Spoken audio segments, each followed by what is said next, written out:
When Panthers owner David Tepper announced that Charlotte would get an MLS team, he didn't shy away from establishing who its rival would be. His direct quote was, "Screw that other city." Well, it turns out that other city, Atlanta, is a place Charlotte may want to listen to. The first thing you notice at an Atlanta United game is the intensity.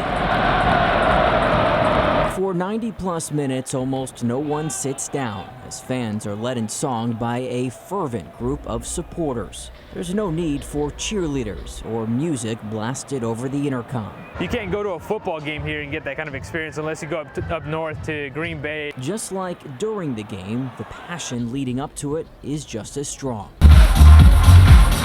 Thousands of fans, including Joel Diaz, tailgate outside Mercedes-Benz Stadium. He's a member of a supporters group called The Faction. This is my sport.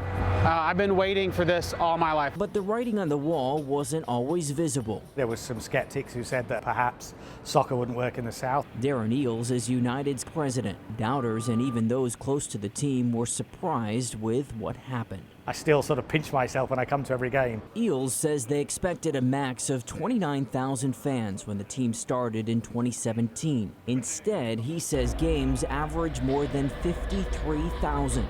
That makes Atlanta United the highest attended team in Major League Soccer. There was a lot of hidden support for soccer that perhaps went under the radar. Atlanta Falcons owner Arthur Blank paid an expansion fee of around $70 million for the franchise, significantly less than the $325 million Panthers owner David Tepper is paying. What is similar to Charlotte, Eales says, is how many transplants there are. But no one had really built up those soccer allegiances. So I think what happened with Atlanta United was it became the team that you could identify with the city, regardless of where your background was. Joseph Bigelow has seen that play out financially. He opened his restaurant Blackbird near Mercedes-Benz Stadium last year, partially because of United's success. It's part of the vitality of our downtown. It's different than football and basketball. It's a broader range of folks who go to the games. They're more active. The passion on game day is contagious. We attended the team's home opener where a crowd of nearly 70,000 watched. But part of what brings the crowd is because of how good the team is. It won the championship in just its second year.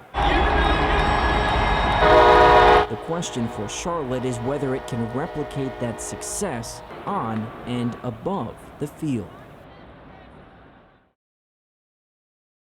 Mercedes-Benz Stadium is known as the place where the Atlanta Falcons play. But if you talk to people here, a lot of them are talking about soccer. It's become very popular, and it's caught even the team by surprise. $1.5 billion can buy a lot. In this case, it's a facility that is truly state-of-the-art. The stadium opened in 2017, right in time for the start of Atlanta United's first season. What's the atmosphere like during a game?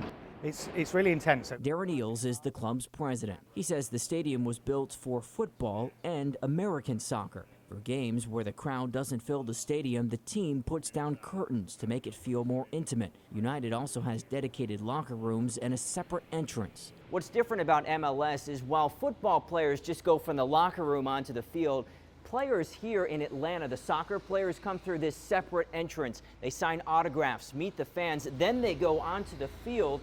And it's something Charlotte might replicate as it tries to increase that fan experience.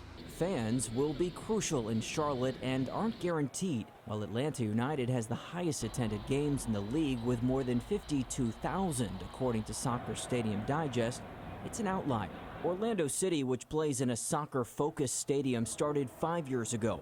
It ranks 7th and averages under 23,000 fans. Chicago Fire, which is at the bottom, averages just 12,000, and the league average is around 21,000. A lot of it, I think, has to do with stadium location. Doug Robertson covers Atlanta United for the Atlanta Journal-Constitution. He says one reason many teams have struggled is because stadiums are often far from the city centers, where it's easier to get to and there's more to do.